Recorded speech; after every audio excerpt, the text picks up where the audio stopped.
Ya, bismillahirrahmanirrahim. Assalamualaikum warahmatullahi wabarakatuh.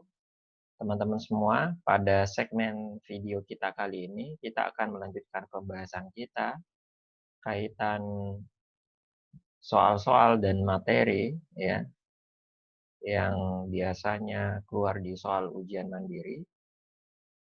Dan pada kesempatan kali ini kita akan belajar atau melanjutkan bab sistem endokrin.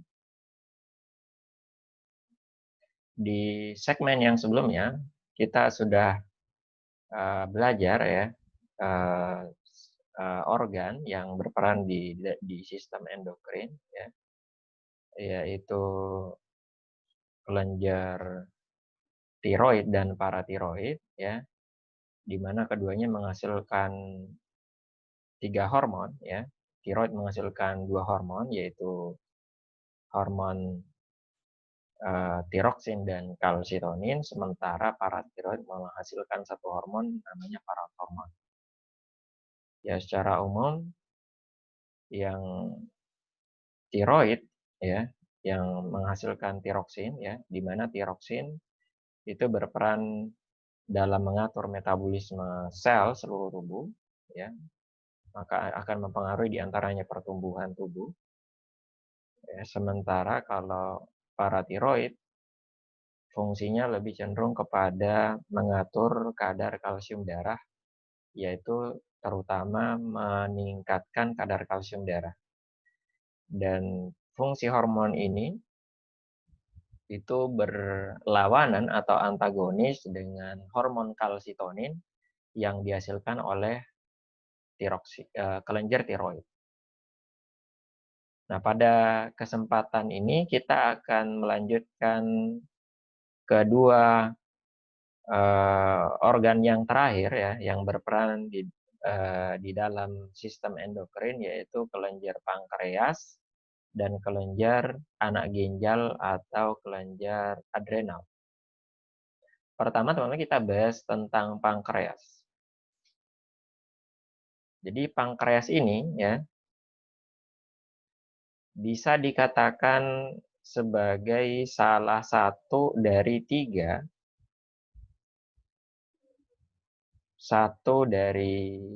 jadi pankreas adalah salah satu dari 3 ya kelenjar di tubuh manusia yang dia bisa berperan sebagai kelenjar endokrin ya, sekaligus sebagai kelenjar eksokrin.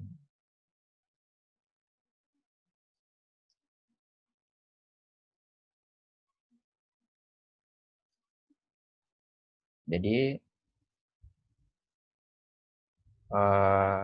pankreas ya bersama 2 organ yang lain, yaitu lambung dan usus halus ya. Jadi ada 3 organ yang bisa berperan sebagai eksokrin sekaligus endokrin, yaitu usus halus, lambung, dan pankreas. Sebagai kelenjar endokrin maka dia melepaskan hormon. Sementara sebagai kelenjar eksokrin dia melepaskan senyawa selain hormon. Ya. Maka di sini pankreas sebagai kelenjar eksokrin dia adalah bagian dari kelenjar pencernaan ya. Dia melepaskan senyawa-senyawa yang berperan di dalam perombakan makanan di saluran pencernaan ya. Maka nanti sebagai kelenjar eksokrin dia menghasilkan getah pankreas ya yang akan bermuara di usus halus dan kemudian membantu pencernaan nutrisi di usus halus. Dia menghasilkan getah pankreas ya. Itu ada 3 enzim yang dihasilkan, cara menghafalnya P pankreas, L, T, kemudian A ya. L-nya ini maksudnya adalah lipase Nah, maaf, L-nya itu lipase.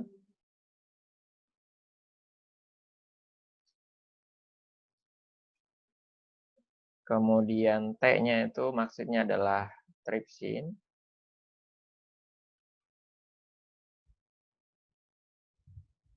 Kemudian A-nya ini maksudnya adalah amilase, ya. Maka ketiganya adalah enzim-enzim yang berperan di dalam pencernaan nutrisi di usus halus. Iya.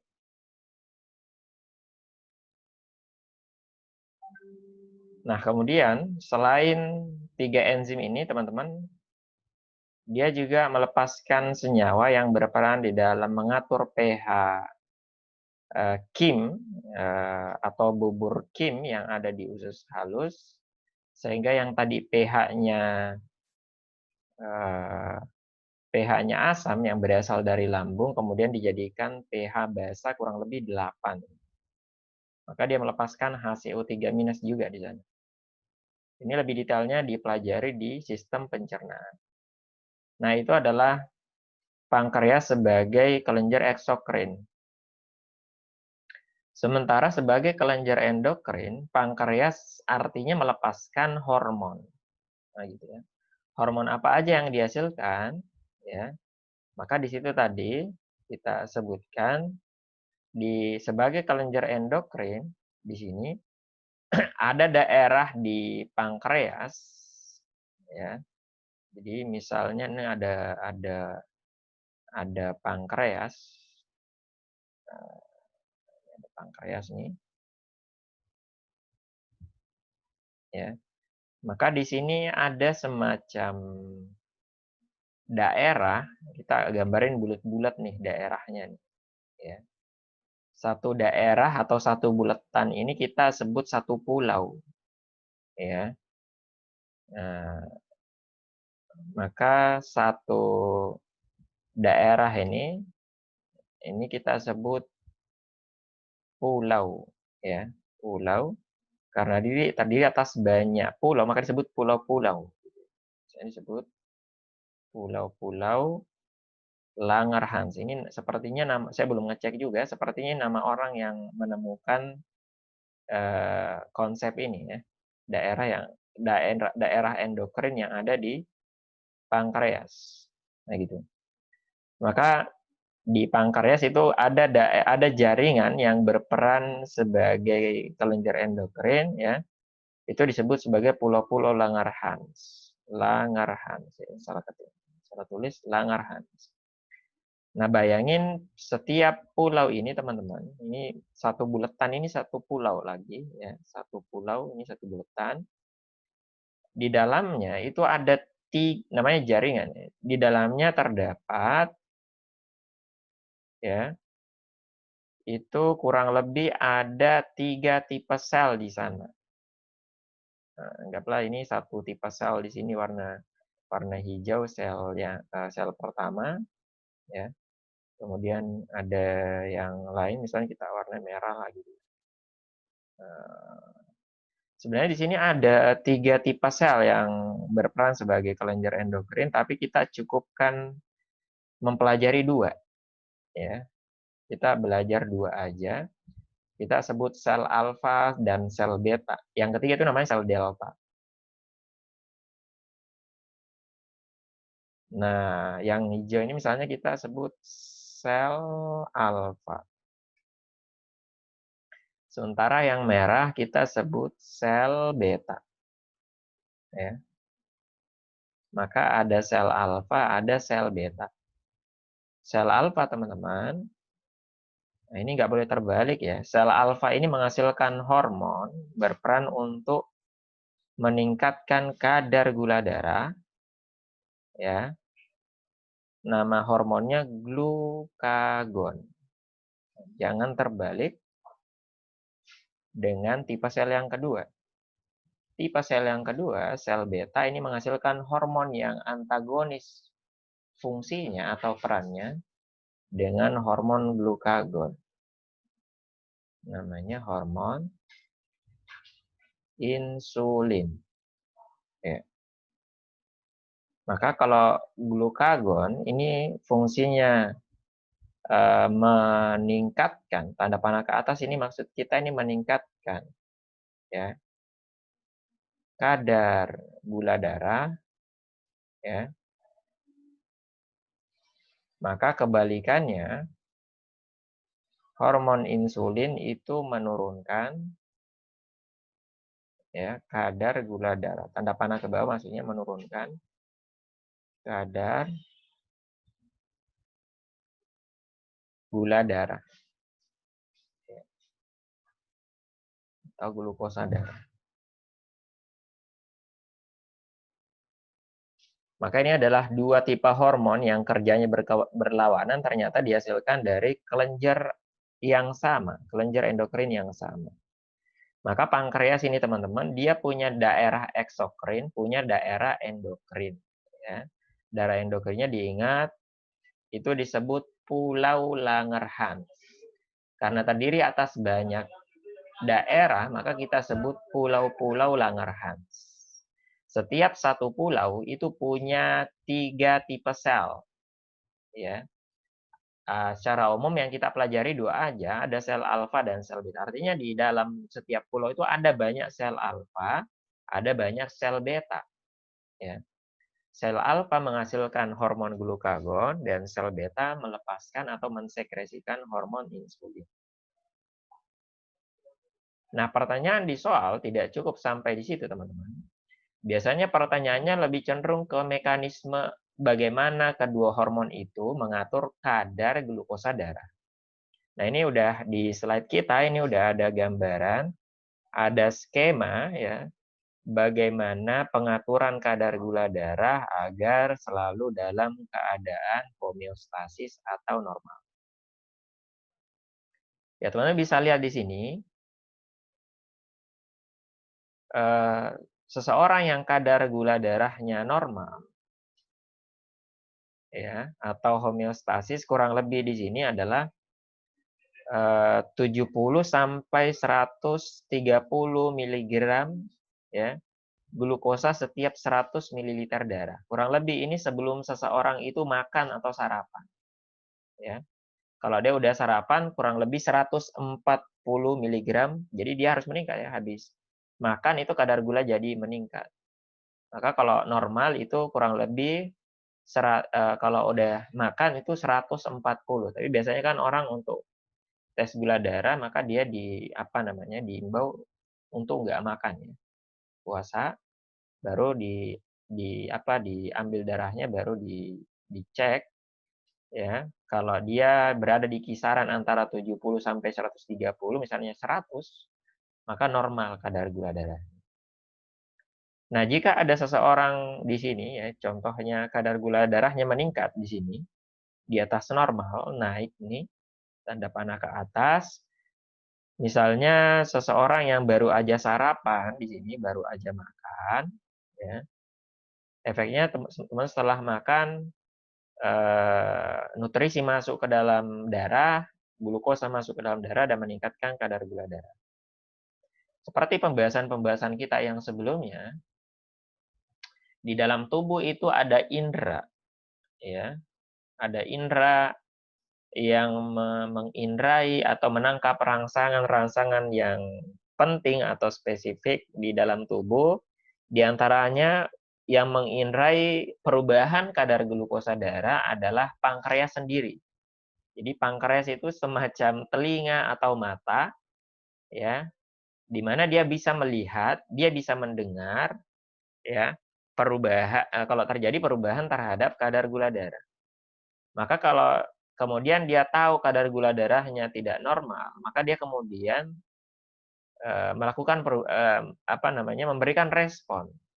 Responnya apa? Kalau dia tadi kalau kadar gula darahnya meningkat, ya, maka kemudian pankreas, yaitu sel beta ya, dari pankreas kemudian melepaskan atau mengeluarkan hormon insulin, ya ini.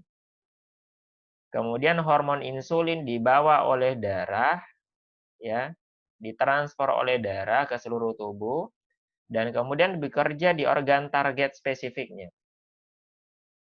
Organ target dari hormon insulin bisa kita bagi menjadi dua. Yang pertama adalah organ hati, ya. Yang kedua adalah seluruh sel-sel tubuh, ya. Sel-sel tubuh, tentunya selain hati, ya, sel-sel tubuh, ya, selain hati, karena kan tadi hati jadi pembahasan. Hati udah jadi organ target pertama. Selain hati dan saraf ya, atau boleh kita gambarin otak lah gitu. Selain hati dan otak. Kenapa otak jadi pengecualian juga? Karena otak itu nggak butuh diatur kapan dia ngambil glukosa, kapan enggak. Gitu.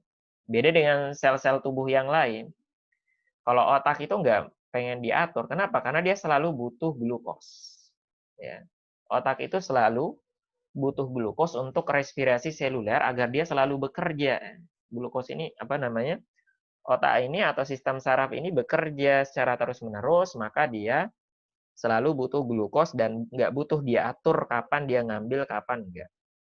Maka dia jadi pengecualian. Maka kemudian teman-teman, hormon insulin untuk hati di sini, perannya gimana dia terhadap hati, maka dia akan merangsang hati kita, merangsang hati teman-teman, ya.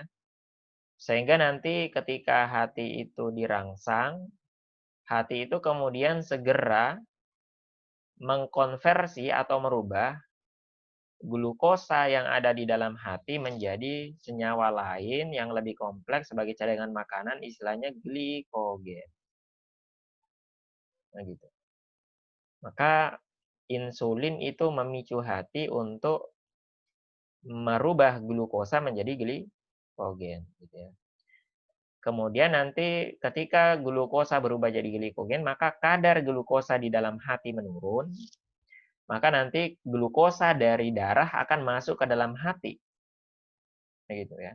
Dia sekaligus memicu masuknya atau mempercepat masuknya glukosa ke dalam hati, glukosa darah ke dalam hati, sehingga nanti glukosa yang ada di dalam darah berpindah, ya, dia berpindah dari darah menuju ke dalam hati. Efeknya apa?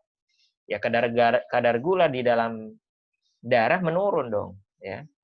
Kadar gula darah menurun sampai nanti menjadi normal atau homeostasis. Nah, ini cara kerja yang pertama dari hormon insulin. Ya.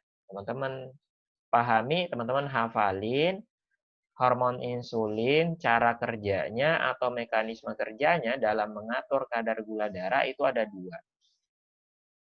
Ya. Yang pertama tadi memicu konversi atau perubahan glukosa menjadi glikogen, ya. Yang kemudian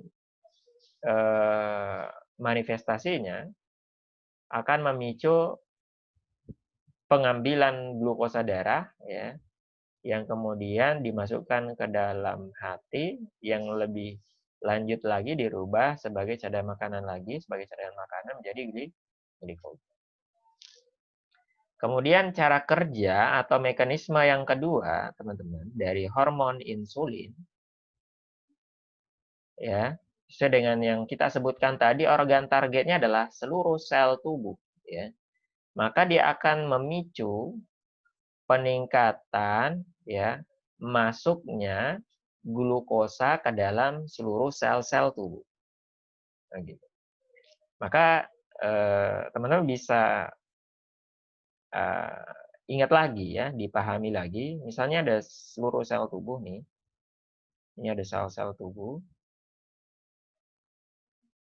Kita pernah ajarkan konsep bahwasanya ya, pada permukaan membran seluruh sel itu terdapat istilahnya glikoprotein dan glikolipid yang berperan, yang punya peran bermacam-macam ya.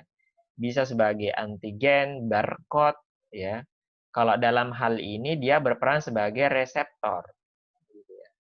Maka di permukaan sel tubuh ini ada reseptor khusus hormon insulin. Gitu.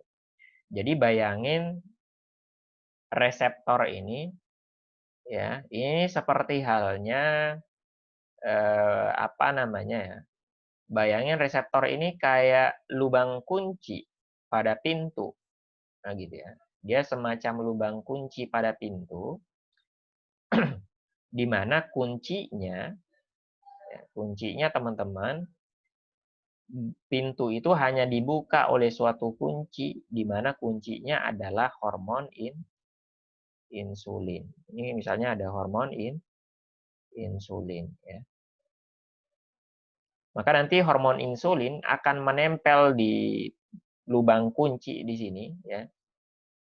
Yang kemudian ketika akhirnya cocok di situ, ya,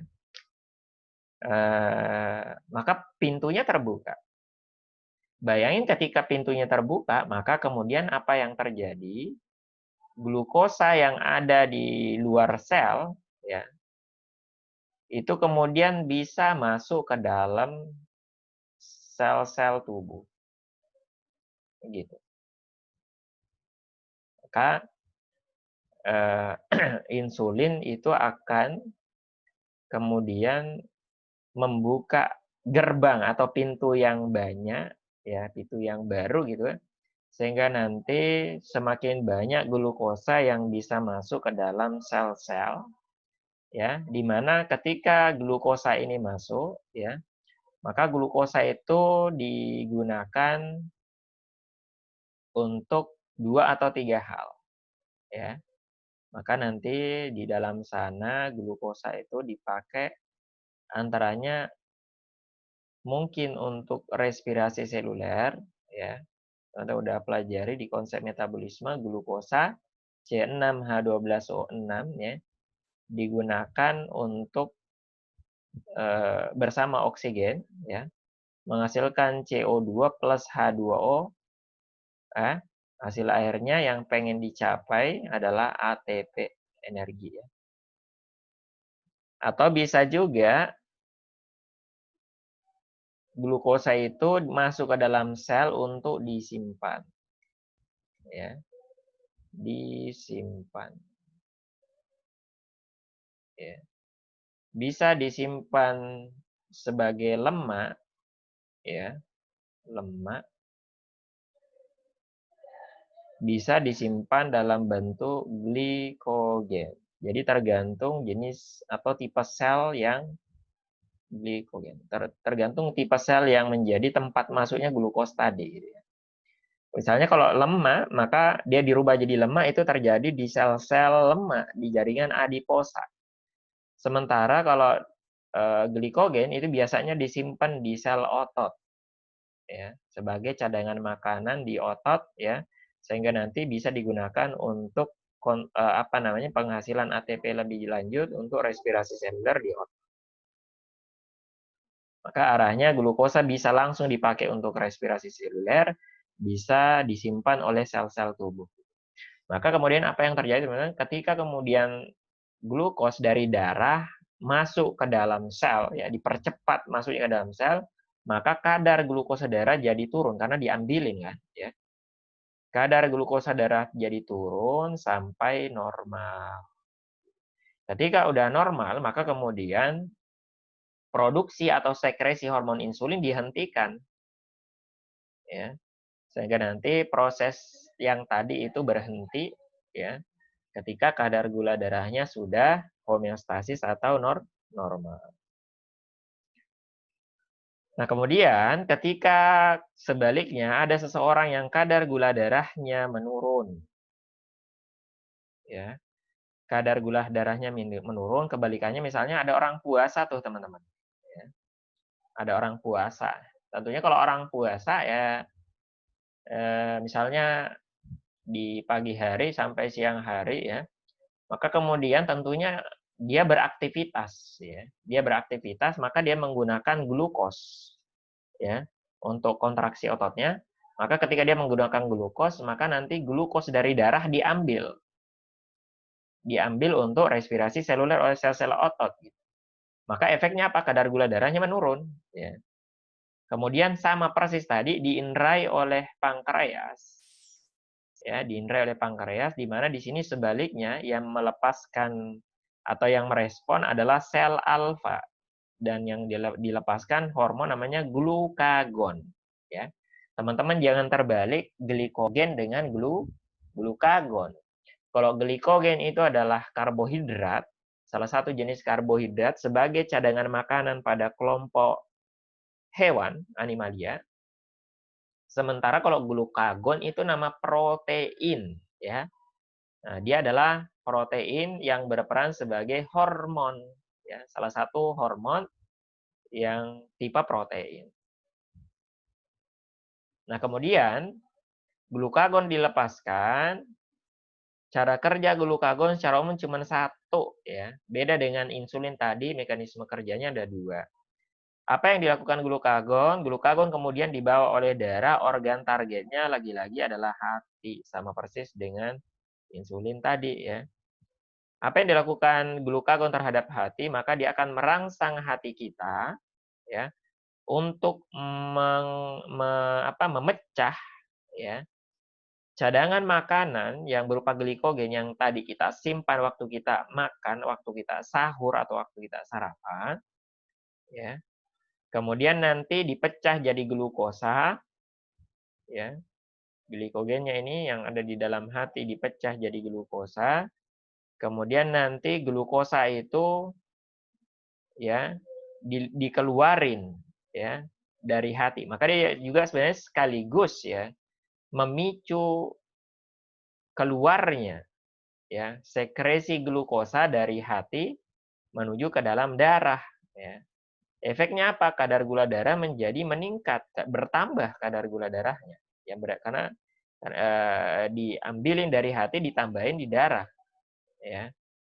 Ya, bertambah kadar gula darahnya sampai kemudian normal, baru kemudian prosesnya dihentikan, ya. Ya, ketika kadar gula darah udah normal, maka kemudian pankreas berhenti mensekresikan hormon glukagon, dan glukagon berhenti menstimulasi atau merangsang hati untuk merombak glikogen seperti hal yang tadi kita sebutkan. Ya, kurang lebih gitu ya, teman-teman.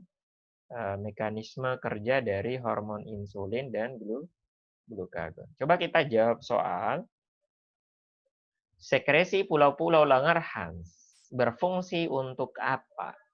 Ini ada kata pulau-pulau Langerhans. Apa tadi? Kita pelajari, maka ini hanya berkaitan sebagai kelenjar endokrin, ya. Maka kita hanya membahas khusus tentang hormon, tidak boleh cerita selain hormon karena dia endokrin. Pertama, sekresi pulau-pulau Langerhans itu punya fungsi merombak atau mengubah glukosa menjadi glikogen. Betul nggak? Ya betul lah. Apa hormonnya, teman-teman? Apa tadi namanya? Yaitu hormon insulin. Betul, ya. Jadi insulin ini berperan menurunkan kadar gula darah, ya, dengan cara glukosa dari darah diambil kemudian disimpan menjadi glikogen. Satu benar maka tiga benar. Menghasilkan hormon insulin, ya, itulah tadi sesuai dengan konsep nomor satu. Ya, hormon insulin itulah yang memicu nomor satu. Kemudian yang kedua, mengubah glikogen menjadi glukos. Maka ini fungsi dari hormon yang antagonisnya tadi, namanya glukagon. Kalau insulin menurunkan kadar gula darah, maka glukagon meningkatkan kadar gula darah. Ya. 1, 2, 3 benar. Yang keempat, tripsin. Nah, apalagi nih tripsin nih? Jadi udah kita hafalin tadi, pankreas sebagai eksokrin, ya, sebagai kelenjar eksokrin, ya, teman-teman lengkapin sendiri. Sebagai eksokrin melepaskan 3 zat, P, L, T, dan A. Gitu ya. Salah satunya T nih, ya, yaitu tripsin. Di mana ini tripsin adalah salah satu jenis enzim, ya, maka dia bukan hormon. Enzim dia. Maka yang keempat ini bukan endokrin, ya, ini eksokrin. Fungsi pankreas sebagai kelenjar eksokrin diantaranya melepaskan enzim tripsin yang berperan dalam perombakan polipeptida. Kemudian selanjutnya teman-teman, ketika kadar gula darah seseorang naik melebihi normal, ya, jadi kadar gulanya meningkat, maka pankreas akan mengeluarkan glukagon sehingga kadar glukosa darah turun. Gimana nih teman-teman? Benar apa salah? Ya. Apa tadi kita sebutkan? Glukagon ini fungsinya apa? Meningkatkan kadar glukosa darah.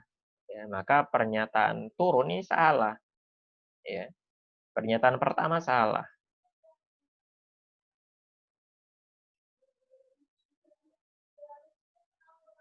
Harusnya kalau pengen benar gimana?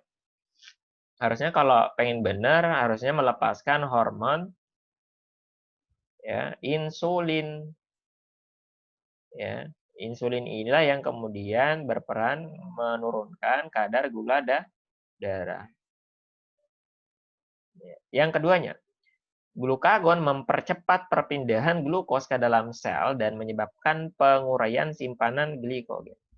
Jadi glukagon itu benar fungsinya apa? Menyebabkan penguraian, ya, simpanan glikogen dengan merubahnya menjadi glukosa, ya. Jadi dia merombak glikogen jadi glukosa sehingga kadar glukosa darah meningkat. Ya.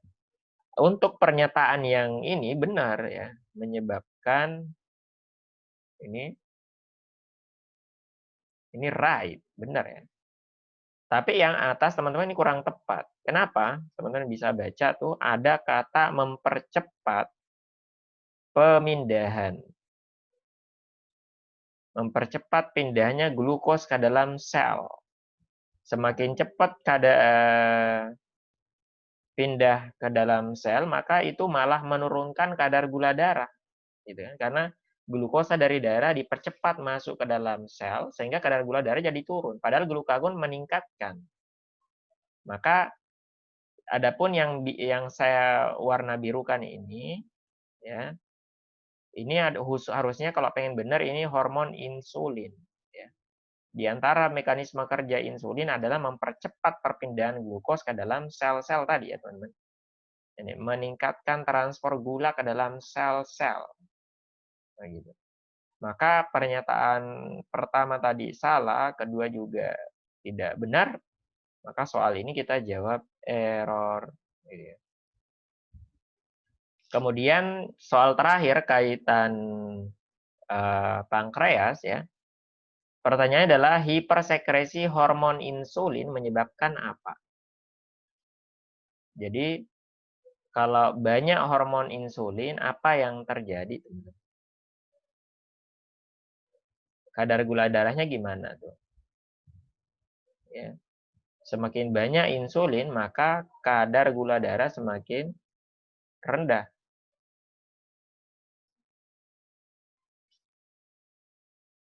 Ada nggak efek lain? Ada. Ya. Bisa jadi ada. Kadar gula darah menjadi rendah. Istilahnya apa kadar gula darah rendah?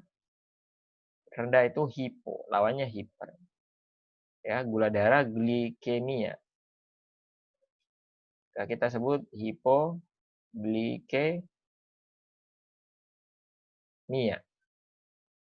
Ya. Lawannya hiperglikemia. Maka jawabannya yang B. Adapun kalau hiperglikemia ini karena hiposekresi hormon